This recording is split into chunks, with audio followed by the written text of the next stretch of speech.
Unidad 5. Tecnologías para la comunicación. Las comunicaciones. Tradicionalmente, la comunicación se ha definido como el intercambio de sentimientos, opiniones o cualquier otro tipo de información mediante el habla, la escritura u otro tipo de señales. También, se la define como el proceso mediante el cual se puede transmitir información de una entidad a otra. Los procesos de comunicación son interacciones mediadas por signos entre al menos dos agentes que comparten un mismo repertorio de signos y tienen unas reglas comunes. Los dos conceptos básicos de las comunicaciones son la señal y el medio de transmisión. La señal es la forma en que se representa la información. La escritura española, el ring de un celular, intervalos de humo, forma de la onda electromagnética, etc. El medio de transmisión es el soporte por el cual se transmite la señal. El aire, un cable, un papel para la escritura española, etc.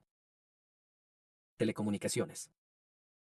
La palabra telecomunicaciones proviene del griego tele, que significa distancia, por lo tanto, el concepto se refiere a las comunicaciones a distancia. Además, este mismo concepto involucra la utilización de la electrónica para trasladar las señales a distancia.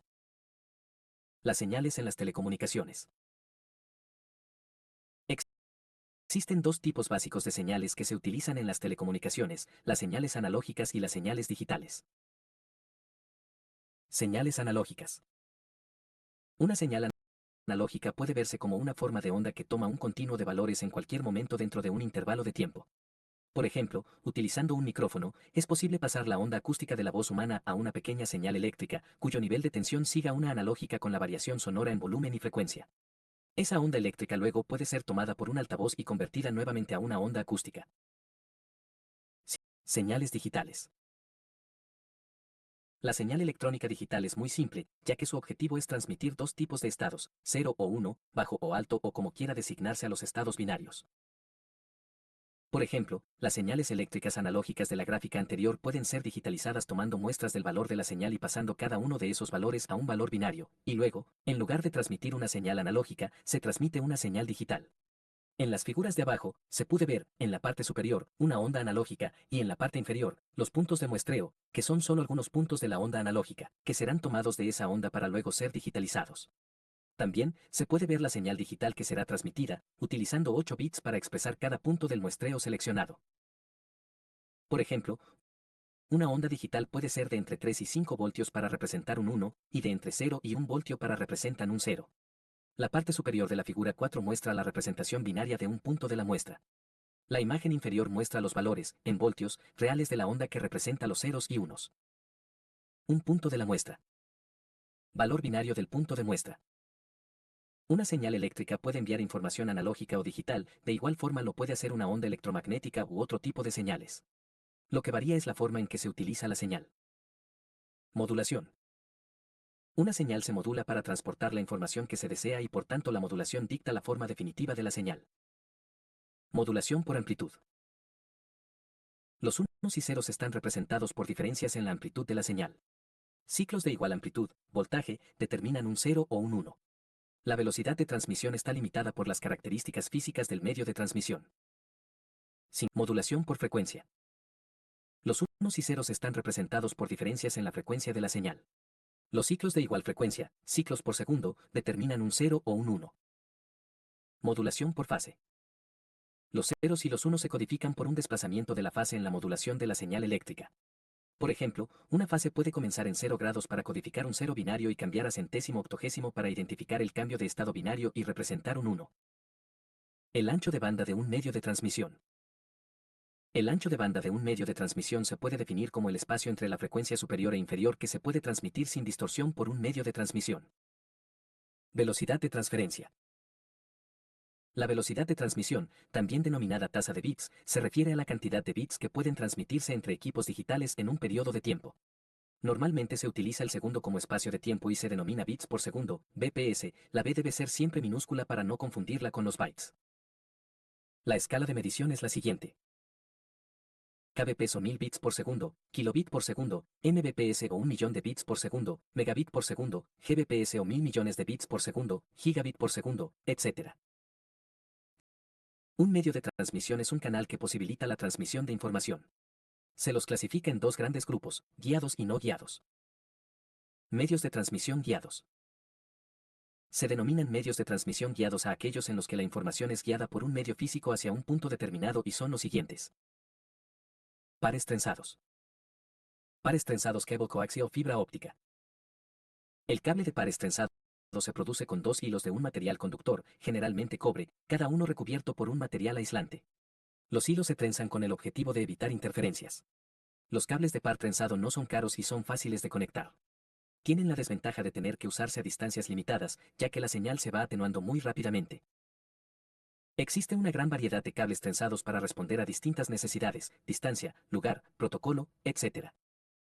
Cable coaxial. Es un cable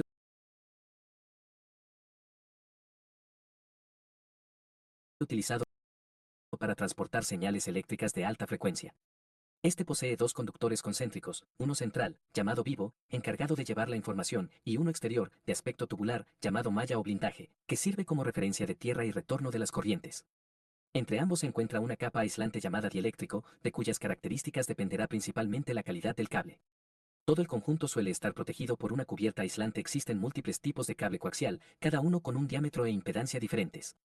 El cable coaxial no es habitualmente afectado por interferencias externas y es capaz de lograr altas velocidades de transmisión en largas distancias.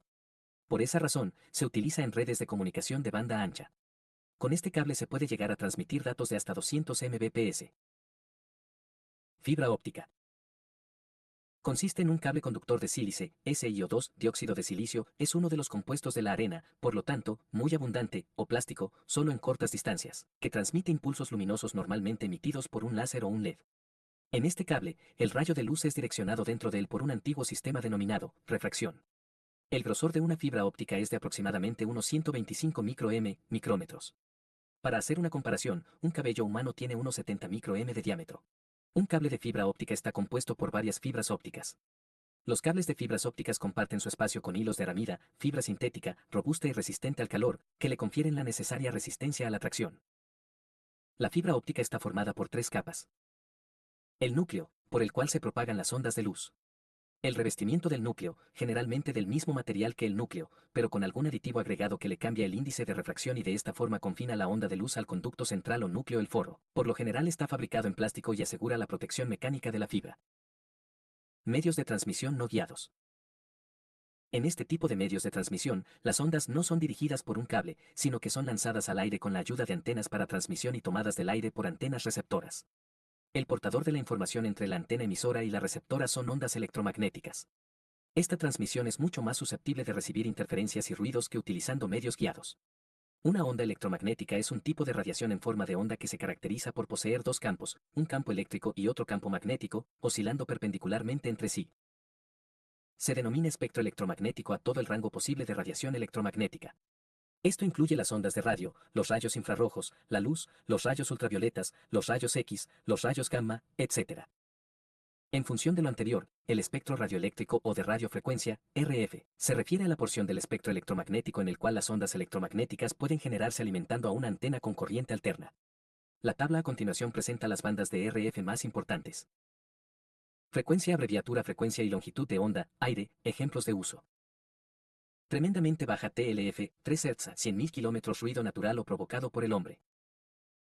Extremadamente baja ELF 3 a 30 Hz 100.000 km, 10.000 km comunicación con submarinos. Super baja SLF 30 a 300 Hz 10.000 km a 1.000 km comunicación con submarinos. Ultra baja ULF 300 a 3.000 Hz 1.000 km a 100 km comunicación con submarinos, comunicaciones en minas a través de la Tierra. Muy baja frecuencia VLF 3 a 30 kHz 100 km a 10 km radioayuda, señales de tiempo, comunicación submarina, pulsómetros inalámbricos, geofísica. Baja frecuencia LF 30 a 300 kHz 10 km a 1 km. Radioayuda, señales de tiempo, radiodifusión en AM, onda larga, Europa y partes de Asia, FIG, radioafición. Frecuencia media MF 300 a 3000 kHz 1 km a 100 metros radiodifusión en AM, onda media, radioafición, balizamiento de aludes. Alta frecuencia HF 3 a 30 MHz 100 metros a 10 metros. Radioafición en onda corta, banda ciudadana y radioafición, comunicaciones de aviación sobre el horizonte, FIG, radar, comunicaciones ALE, comunicación cuasi vertical, BIS, telefonía móvil y marina. Muy alta frecuencia VHF 30 a 300 MHz 10 metros a 1 metro. FM, televisión, comunicaciones con aviones a la vista entre tierra-avión y avión-avión, telefonía móvil marítima y terrestre, radioaficionados, radio meteorológica. Ultra alta frecuencia UHF 300 a 3000 MHz 1 metro a 100 milímetros. Televisión, hornos microondas, comunicaciones por microondas, radioastronomía, telefonía móvil, redes inalámbricas, Bluetooth, Zigbee, GPS, comunicaciones 1 a 1 como FRS y GMRS, radioafición. Super alta frecuencia SHF 3 a 30 GHz 100 milímetros a 10 milímetros. Radioastronomía, comunicaciones por microondas, redes inalámbricas, radares modernos, comunicaciones por satélite, televisión por satélite, DBS, radioafición. Frecuencia extremadamente alta. EHF 30 a 300 GHz 10 milímetros a 1 milímetro. Radioastronomía, transmisión por microondas de alta frecuencia, teledetección, radioafición, armas de microondas, escáner de ondas milimétricas. Terahercios o frecuencia tremendamente alta. Tercios o THF 300 a 3000 GHz 1 milímetro a 100 Nm, nanómetros. Radiografía de terahercios, un posible sustituto para los rayos X en algunas aplicaciones médicas, dinámica molecular ultrarrápida, física de la materia condensada, espectroscopía mediante terahercios, comunicaciones /diagonal computación mediante terahercios. Microondas. Se describe como microondas a aquellas ondas electromagnéticas cuyas frecuencias van desde los 500 MHz hasta los 300 GHz o aún más. Por consiguiente, las señales de microondas, a causa de sus altas frecuencias, tienen longitudes de onda relativamente pequeñas, de ahí el nombre de microondas. De la tecnología que se utilice depende en gran medida los costos de los equipamientos y el servicio en general. La antena utilizada generalmente en las microondas es la de tipo parabólico. El tamaño típico es de un diámetro de unos 3 m. La antena es fijada rígidamente y transmite un haz estrecho que debe estar perfectamente enfocado hacia la antena receptora. Por ejemplo, dos antenas de microondas situadas a una altura de 100 metros pueden separarse a una distancia total de 82 kilómetros, ya que a más distancia la antena emisora y receptora dejarían de verse por la circunferencia terrestre. Cualquier obstáculo entre las antenas impediría una transmisión confiable. Para superar la distancia de 82 kilómetros o los escollos en el camino, se utilizan antenas retransmisoras. Vía satélite. Los satélites de comunicaciones tienen dos características muy importantes que los destaca sobre los otros medios de comunicación. Una es su considerable ancho de banda y la otra, la posibilidad de lograr una cobertura global. Todos los satélites de comunicaciones se sitúan en una órbita geoestacionaria, de modo que el satélite aparece como un punto fijo en el firmamento. Esta función es lograda porque se colocan a una altura de 35.786 kilómetros donde la fuerza centrífuga de rotación, a la misma velocidad que gira la Tierra en el paralelo mayor, el ecuador, se iguala con la fuerza de atracción de la gravedad. Esta particularidad del satélite geoestacionario permite que las antenas terrestres puedan estar fijas para direccionar las señales al satélite. La transmisión se efectúa, al igual que la comunicación por microonda, mediante la utilización de señales electromagnéticas. Se establece una banda de subida y otra de bajada a los efectos de evitar la interferencia entre ellas, esto es igual que en las transmisiones terrestres. Telefonía móvil. El teléfono móvil es un dispositivo inalámbrico electrónico para acceder y utilizar los servicios de la red de telefonía celular o móvil. Se denomina celular debido a que el servicio funciona mediante una red de celdas en la que cada antena repetidora de señal es una célula. Según las bandas o frecuencias en las que opera el móvil, podrá funcionar en una parte u otra del mundo. En su operación, el teléfono móvil establece comunicación con una estación base y, a medida que se traslada, los sistemas computacionales que administran la red van transmitiendo la llamada a la siguiente estación base de forma transparente para el usuario. Es por eso que se dice que las estaciones base forman una red de celdas que sirven cada estación base a los equipos móviles que se encuentran en su celda satélite. La transmisión sincrónica y asincrónica. Sincrónica. La transmisión se basa en un mecanismo de relojería. Aquí es necesario que el transmisor y el receptor utilicen la misma frecuencia para identificar los caracteres. La técnica consiste en el envío de una trama de datos, conjunto de caracteres, que configura un bloque de información comenzando con un conjunto de bits de sincronismo, SYN, y terminando con otro conjunto de bits de final de bloque, ETB. En este caso, los bits de sincronismo tienen la función de sincronizar los relojes existentes tanto en el emisor como en el receptor, de tal forma que estos controlan la duración de cada bit y carácter. Por lo tanto, el ritmo de llegada de la información al destino tiene que coincidir con el ritmo de salida de la información de la fuente. Esto implica la necesidad de un sistema de transmisión que permita una velocidad considerablemente amplia como para mantener una velocidad de transmisión constante a través de todo el sistema. Ventajas. Posee un alto rendimiento en la transmisión. Son aptos para transmisiones de altas velocidades. El flujo de datos es más regular que en el asincrónico. Asincrónica. Es también conocida como start/stop. Requiere de una señal que identifique el inicio del carácter o bloque de caracteres y se la denomina bit de arranque. También se requiere de otra señal denominada señal de parada que indica la finalización del carácter o bloque de caracteres. Una transmisión es asíncrona cuando no hay ninguna relación temporal entre la estación que transmite y la que recibe. Es decir, que el ritmo de llegada de la información al destino no tiene por qué coincidir con el ritmo de salida de la información por la fuente. En estas situaciones, no es necesario garantizar un flujo de información a velocidad constante. En este tipo de transmisión, el receptor no sabe con precisión cuándo recibirá un mensaje. Ventajas. Es un procedimiento que permite el uso de equipamiento más económico y de tecnología menos sofisticada. Se adecua más fácilmente en aplicaciones cuyo flujo transmitido es más irregular. Son especialmente aptos cuando no se necesita lograr alta velocidad. Tipos de transmisión. Simplex. Este tipo de transmisión permite que la información discurra en un solo sentido y de forma permanente. La comunicación es unidireccional y se emplean usualmente en redes de radiodifusión, como la señal de TV. Duplex. En este tipo, la transmisión fluye en los dos sentidos, pero no simultáneamente. Una estación debe enviar y la otra recibir o viceversa. Este método también se denomina de dos sentidos alternos. Por ejemplo, en el walkie-talkie o, muy habitualmente, en la interacción entre terminales y un computador central. Full duplex es muy similar al duplex, con la diferencia de que los datos pueden desplazarse en ambos sentidos simultáneamente. Para lograr dicho fin, los transmisores de ambos lados de la línea poseen diferentes frecuencias de transmisión o dos caminos de comunicación separados, mientras que la comunicación duplex necesita uno solo. Para intercambiar datos entre computadores, este tipo de comunicaciones es más eficiente que la transmisión duplex. Tipos de enlaces. Existen tres tipos básicos para unir o enlazar nodos o equipos: punto punto, punto multipunto y multipunto multipunto. Enlace punto punto. Los enlaces punto punto son aquellos que responden a un tipo en que el canal de datos se usa para comunicar únicamente dos nodos. Las redes punto punto son relativamente fáciles de instalar y de operar. Enlace punto punto. Enlace punto multipunto. En un enlace punto multipunto, existe un nodo, nodo 1, que se comunica directamente con un único otro nodo, nodo 2, y este a su vez se comunica con otro u otros nodos. En esta topología, el nodo 1, para enlazarse con cualquier otro nodo de la red, siempre deberá pasar por el nodo 2. Nodo 1. Enlace punto a multipunto. Nodo 2. Enlace multipunto a multipunto. Este tipo de enlace consiste en que ambos nodos de la conexión se comunican con otro u otros nodos de la malla o red.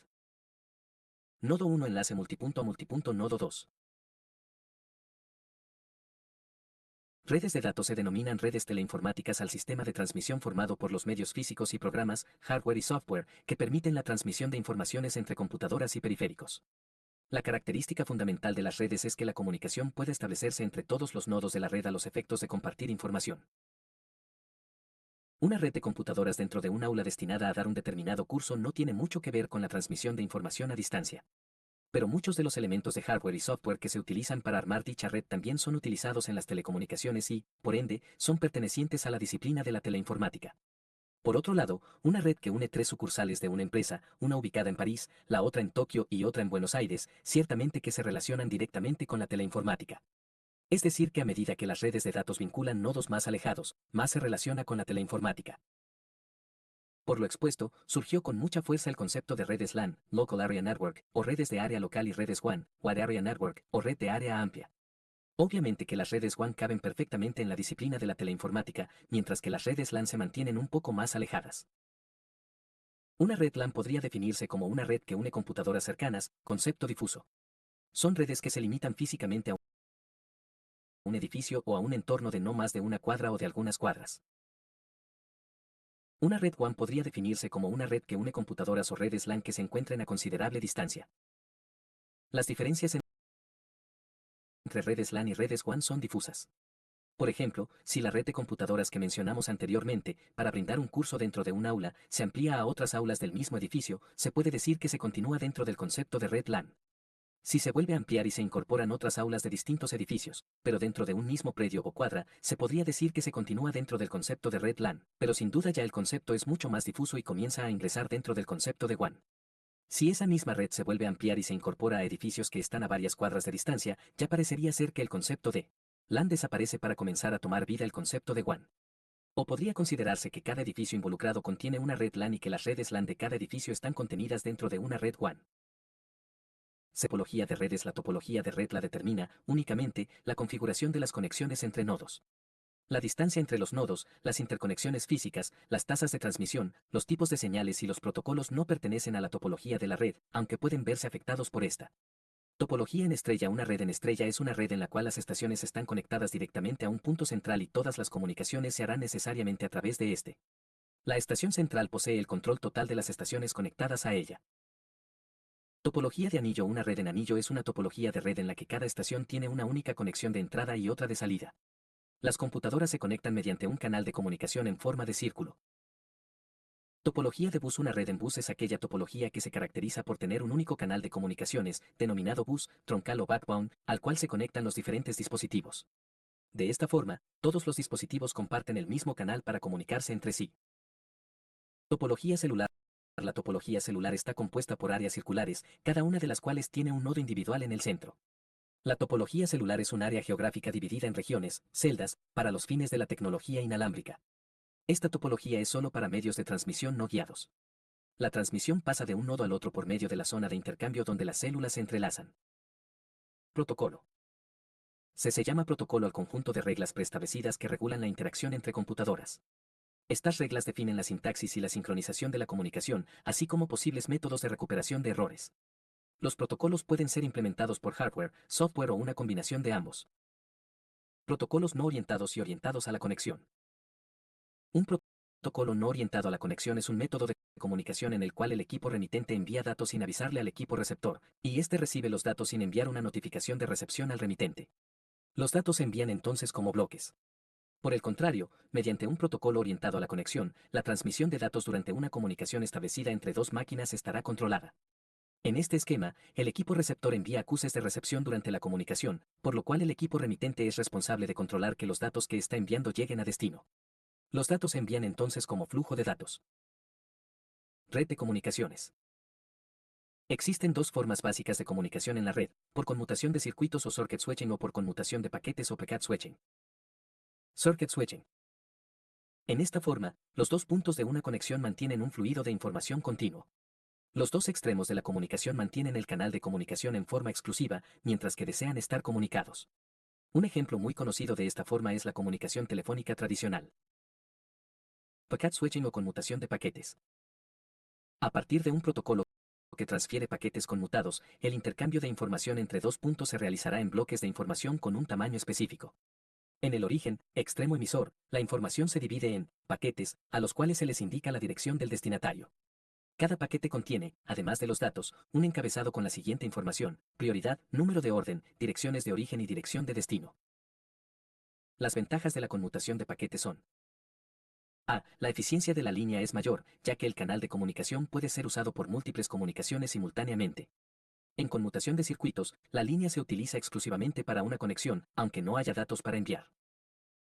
B. Se permiten conexiones entre estaciones de velocidades diferentes, esto es posible ya que los paquetes se irán guardando en cada nodo conforme lleguen. C. No se bloquean llamadas, ya que todas las conexiones se aceptan, aunque si hay muchas, se producen retardos en la transmisión. Como se puede ver en la figura, tanto el origen A como el B comparten el mismo canal de transmisión. Si, por ejemplo, el origen A envía toda la información en un solo bloque, el origen B debería esperar a que la transmisión de A finalice para recién poder enviar su información. Al conmutar pequeños paquetes de información, se permite que ambas comunicaciones transmitan simultáneamente por el mismo canal de transmisión. El modelo de familias de protocolos TCP/IP.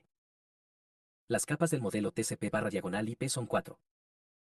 A, B, C, D. Capa de aplicación, capa de transporte, capa de Internet, capa de acceso a la red, NAL. Este modelo se basa en separar todas las actividades que se requieren realizar en una comunicación en 4 capas. Cada una de las capas tiene un propósito específico y bien diferenciado de la otra. La separación conceptual en capas es una forma de facilitar la incorporación de diversas tecnologías y de múltiples proveedores en un conjunto único de comunicación. Conjunto de protocolos TCP/IP. Los primeros protocolos que desarrolló DARPA fueron TCP e IP. El éxito de estos dos protocolos desarrollados por DARPA desembocó en la construcción de una serie de protocolos asociados a los que hoy se denomina conjunto de protocolos TCP/IP. En la figura de abajo se muestran los principales protocolos de esta familia. Existen tantos protocolos en este conjunto que llegan a ser más de 100, aquí veremos los más importantes. TCP/IP es la base de Internet y sirve para enlazar computadoras tanto en redes LAN como sobre redes WAN. Permiten la comunicación entre máquinas con diferentes arquitecturas de hardware y sistemas operativos diferentes. Además, las especificaciones no pertenecen a ningún fabricante, son del dominio público. Capas del modelo TCP/IP. Aplicación Telnet FTP. Protocolos. SMTP. Transporte TCP. HTTP DNS. Internet. UDP. IP. Hachazo o RAD Ethernet Access. Protocolos de la capa de aplicación. ETMPPP Frame Relay FDDA. Proporciona la interfaz del usuario con la red. Esta es una capa visible para el usuario. Muchos y variados son los protocolos que se utilizan en la capa de aplicaciones. Entre los más conocidos se pueden destacar FTP, el protocolo de transferencia de archivos, File Transfer Protocol, se utiliza para transferir archivos entre hosts. Telnet, Telecommunication Network. Este es un protocolo de red que permite viajar a otra máquina para manejarla remotamente como si se estuviera sentados enfrente de ella. Telnet solo sirve para acceder en modo terminal, es decir, sin la posibilidad de manejar gráficos, solo caracteres. HTTP, el protocolo de transferencia de hipertexto, Hypertext Transfer Protocol, es el sistema mediante el cual se transfiere información entre los servidores y los clientes. Además, es el método más común de intercambio de información en la World Wide Web mediante el cual se transfieren las páginas web a una computadora. SMTP, el protocolo para la transferencia simple de correo electrónico, Simple Mail Transfer Protocol, se utiliza para el intercambio de mensajes de correo electrónico entre dispositivos.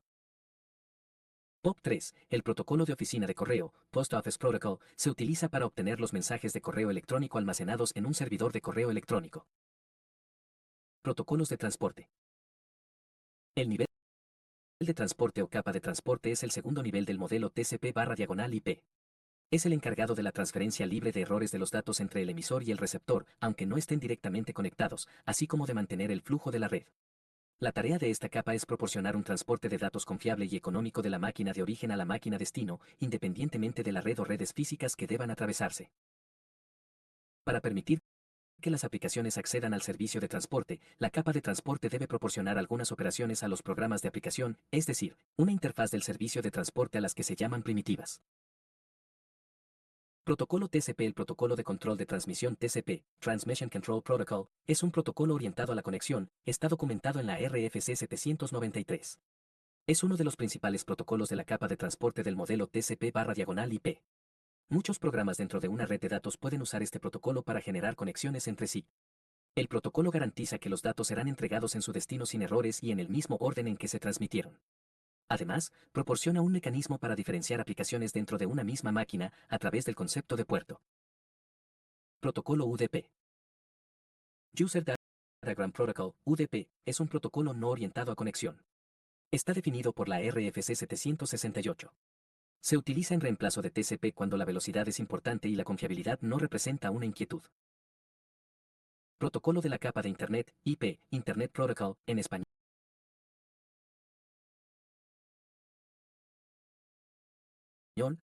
Protocolo de Internet, IP, es un protocolo de comunicación de datos digitales que se ubica en la capa de Internet según el modelo de familia de protocolos TCP/IP. Su función principal es el uso bidireccional en origen o destino de comunicación para transmitir datos mediante un protocolo no orientado a conexión que transfiere paquetes conmutados a través de distintas redes físicas. El protocolo IP no transporta bits de un lugar a otro, de eso se encargan los protocolos como IEEE 802.3, ATM, Frame Relay, DOCSIS, etc., de la capa de acceso a red. Este protocolo se encarga de la identificación y el ruteo. Dirección IP. Existen dos versiones de protocolos IP, la versión IPv4 y la IPv6. El IPv6 es una versión diseñada para reemplazar a IPv4. El protocolo IPv4 es el que actualmente utiliza, mayoritariamente, Internet. Lentamente las redes de Internet están teniendo que pasar a IPv6 para superar las limitaciones al crecimiento que significa IPv4. La limitación principal de IPv4 es la cantidad de dispositivos que pueden conectarse a la red. IPv4 permite conectar 4.294.967.296.32.2 de dispositivos, mientras que IPv6 permite conectar 340.268.938.368.468.463.463.374.607.431, 768.211.456, 128. IPv4. 2 o 340 sestillones de direcciones. Una computadora que desea comunicarse con otra computadora dentro de una red que utiliza el protocolo IP debe saber el número IP de la computadora de destino y el número IP propio. Cada computadora dentro de una red debe tener una dirección única. Esto es muy similar a cuando una persona quiere llamar por teléfono a otra, primero debe saber el número telefónico de la persona que desea llamar. Fíjese, lector, que hasta aquí no se ha hablado de direcciones. Ni los protocolos del nivel de aplicación ni TCP ni UDP hasta aquí se han preocupado por una dirección de destino. Las direcciones IPv4 están formadas por 4 octetos binarios. Por ejemplo, una dirección IPv4 puede ser la siguiente: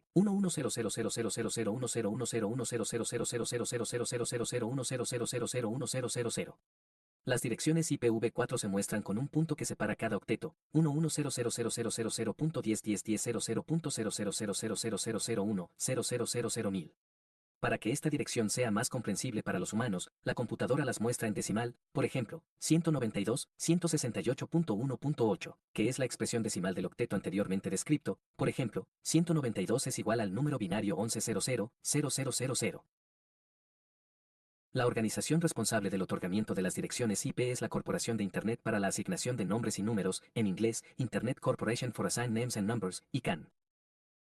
El protocolo IP intercambia información conmutando paquetes, también llamados datagramas. Cada paquete IP contiene en su cabecera la dirección IP de destino y la dirección IP de origen. Estas direcciones IP están construidas de esta forma para poder conectar computadoras de distintas redes y que éstas se localicen rápidamente. Router IP. Un router API, también conocido como enrutador o encaminador de paquetes, es un dispositivo que envía o encamina datagramas de datos de una red a otra, es decir, interconecta subredes. En este caso, por tratarse de dos redes ubicadas en el mismo lugar físico, puede utilizarse un solo router. En el caso de redes a distancia, es necesario utilizar un router en cada red. Los routers deben cumplir dos tareas principales. A. Reenvío de paquetes, forwarding. Cuando un paquete llega a un ruteador, este tiene que pasar el paquete a la salida apropiada, pero ya a nivel de puerto físico. B. Encaminamiento de paquetes, routing. Mediante el uso del protocolo RIP, tiene la capacidad de construir las tablas de información dentro del router, que permiten que éste pueda determinar la ruta que deben seguir los paquetes, es decir, por qué puerto físico se deben enviar los paquetes. IPv6. Como ya se dijo, la principal necesidad de crear un nuevo protocolo para reemplazar IPv4 fue el agotamiento de las direcciones IPv4. Con la RFC 1752 de 1994, se aprobó el nuevo protocolo IPv6. IPv6 es absolutamente compatible con IPv4, por lo que pasar de IPv4 a IPv6 no implica la necesidad de una fecha determinada para su migración. Esta puede ir haciéndose durante el transcurso del tiempo. Las direcciones IPv4 pueden ir incrustadas dentro de la dirección IPv6. Los ruteadores deben tener la capacidad de manejar ambos protocolos hasta que se decida discontinuar el uso del IPv4. Formato de IPv6. Ya se ha dicho que IPv6 permite generar 340.286.938.363.933.473.374.607.431, 768.211.456, 128 2 estillones de direcciones IP. Las direcciones están formadas por 128 bits. O 340. La dirección IP se representa por 8 valores de 16 bits cada uno, X, X, X, X, X, X, X, X. Este espacio de 16 bits permite 65.535 valores que en IPv6 se expresa en hexadecimal, FFFF. La dirección IPv6 se ve como 8 valores separados por un punto de 4 dígitos hexadecimales, por ejemplo, 2001, 0DB8, 0000, 0000, 0000, 0000, 1428, 57AB. Protocolos de la capa de red. IEE 802.3. El primer antecedente de una red IEE 802.3 fue la red Aloha creada en la Universidad de Hawái en 1970. Al igual que el grupo ARPANET, la red Aloha se construyó con fondos de DARPA. Aloha usaba una transmisión de radio. Esto se debía a que los diferentes centros de investigación estaban repartidos en varias islas, por lo que se buscaba un sistema de transmisión de datos inalámbrico. La característica más importante de esta red fue que usaban un medio compartido para la transmisión. Aloha usaba para todos los nodos la misma frecuencia. Esto suponía la necesidad de algún tipo de sistema para controlar quién podían emitir y en qué momento. Es como imaginar un puente por donde pasa un solo vehículo. Alguien debería coordinar la utilización del medio común. El esquema de Aloha era muy simple: cuando dos estaciones trataban de emitir al mismo tiempo, ambas transmisiones colisionaban, y los datos tenían que ser reenviados nuevamente. Aloha demostró que es posible tener una red útil sin necesidad de una intermediación. Los dos principios de la red Aloha fueron: si tienes datos que enviar, envíalos. Si el mensaje colisiona con otra transmisión, intenta reenviarlos más tarde. Desde luego que pensar en una solución así para un puente donde pasa un solo vehículo sería de resultados catastróficos, pero este mecanismo utilizado en las comunicaciones resultó ser muy eficiente. El esquema de Aloha puro tenía un rendimiento de un 18,4% de efectividad, pero, como veremos, esquemas mejorados de esta idea brindaron mucha más efectividad. El concepto de Aloha fue tomado, en el año 1980, por la empresa Xerox, que desarrolló esta idea bajo el nombre de Ethernet. Luego se unió a Digital e Intel y juntas desarrollaron la especificación Ethernet en un conjunto de normas que denominaron Ethernet Blue Book 1. Después emitieron una nueva especificación denominada Ethernet Blue Book 2, que más tarde, en 1983, fueron desarrolladas como normas estándar por el Instituto de Ingenieros Eléctricos y Electrónicos, IEE, the Institute of Electrical and Electronics Engineers. Esta norma fue llamada IEE 802.3 de acceso múltiple con detección de portadora y detección de colisiones, CSMA/CD, Carrier Sense, Multiple Access, Collision Detect. Igualmente, este tipo de redes siguieron siendo denominadas como Ethernet. El estándar IEE 802.3 define la gama de tipos de cables que pueden ser usados en la red. Incluye pares de cables trenzado, cable coaxial, fibra óptica y circuitos impresos. Además, especifica el tipo de señal y la velocidad. Con el correr de los años, se han ido desarrollando distintas variantes de la norma IEE 802.3 para adaptarse a las nuevas tecnologías, agregándole funcionalidades y mejorando su rendimiento. En forma genérica, las reglas del protocolo IEE 302.3 son: si el medio de transmisión está libre, se puede transmitir. Si el medio está ocupado, entonces se espera hasta que se libere para poder transmitir. Si se encuentra el medio de transmisión libre, se intenta la transmisión. Si al transmitir se produce una colisión, enseguida se detiene la transmisión y entonces se envía una señal de ham a todos los miembros de la red, después de la cual todos detienen la transmisión completamente por un tiempo seleccionado aleatoriamente para cada nodo de la red. Si al volver a tratar de transmitir ocurriera de nuevo una colisión, entonces se recurre al retardo exponencial binario, el cual consiste en duplicar el tiempo de espera inicial. Y si aún así se repitiera la colisión, de nuevo se duplica el tiempo anterior, y así sucesivamente hasta que se pueda transmitir la trama o se llegue al límite de reintentos parametrizados en la red, después del cual la trama se descarta. Este protocolo se implementa por intermedio de unos circuitos impresos denominados tarjetas de interfaz de red, NIC, del inglés Network Interface Card. Cada ANSI tiene un identificador único denominado dirección MAC, Media Access Control. Esta dirección está formada por 48 bits, 6 octetos. Los primeros 3 octetos identifican al fabricante de la NIC y se lo llama identificador de organización único, OUI, Organizationally Unique Identifier. Los otros 3 octetos son otorgados por la organización que fabrica la NIC. Topologías IEE 802.3.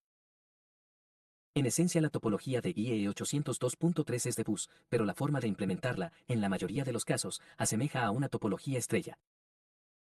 Cuando se utiliza un cable coaxial, la topología se puede describir, inconfundiblemente, como de bus. En esta forma, los dispositivos son conectados a un único tramo de cable. Este cable es el medio común para todos los dispositivos conectados y transporta todas las transmisiones entre los dispositivos. El problema más común de esta configuración es que una falla en cualquier parte del cable coaxial va a interrumpir la comunicación de todo el sistema. Cuando se utilizan pares trenzados o de fibra óptica, los dispositivos son dispuestos en una topología estrella, aunque, como se dijo anteriormente, esencialmente es una topología bus. En esta topología, los dispositivos individuales son conectados a un concentrador, hub o switch, central, formando un segmento. Las tramas de cada dispositivo son enviadas al concentrador y, dentro de él, se difunden a los otros dispositivos conectados. Este diseño permite operar lógicamente como un bus, pero físicamente el bus solo existe en el concentrador. Esta forma de conectar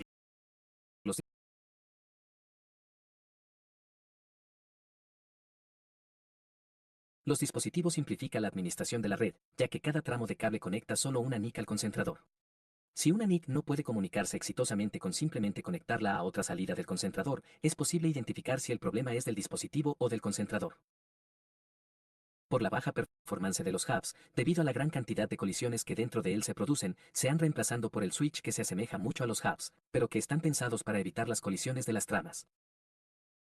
IEE 802.11, Wireless LAN. La variante inalámbrica del protocolo Ethernet es el estándar IEE 802.11, también llamada Wi-Fi.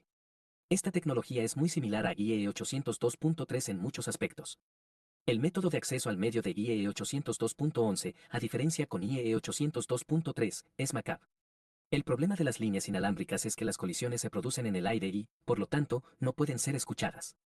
Las transmisiones se realizan mediante señales de radiofrecuencias. Pero, a diferencia de una red en forma de bus donde el medio es absolutamente compartido, las redes inalámbricas son más parecidas a una red en forma de estrella, donde existe un nodo coordinador, cuya figura está representada por el Wireless Access Point, WAP. DOCSIS. DOCSIS es un protocolo para servicios de datos por cable, Data over Cable Service Interface Specification.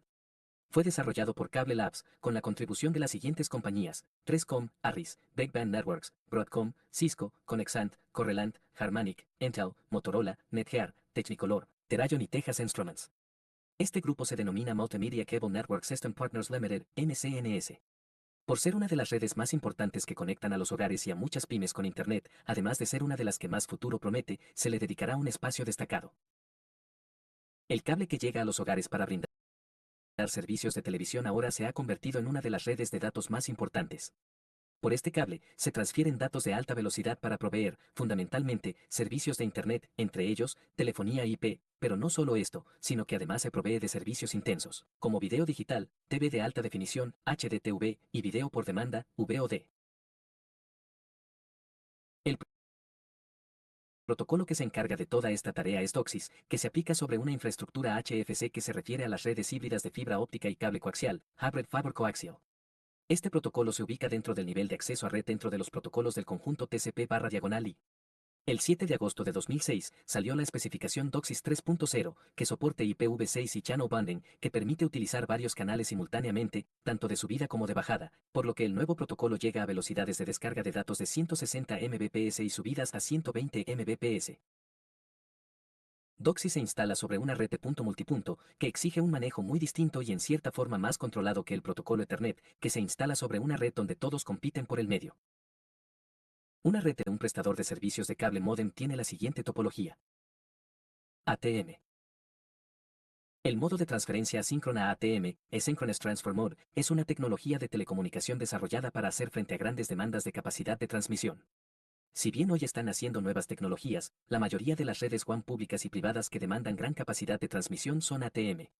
La versatilidad de la conmutación de paquetes de longitud fija que ofrece ATM es su gran fortaleza.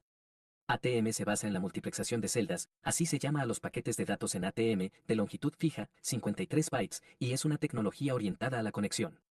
ATM fue construido para soportar la gran demanda de transmisión de datos de las redes de banda ancha. Fundamentalmente, se pensó para la transmisión de diferentes tipos de información, incluido el video, la voz y los datos. ATM puede intercalar este tipo de información y transmitirla a velocidades que pueden ir desde 155 Mbps a 50 Gbps.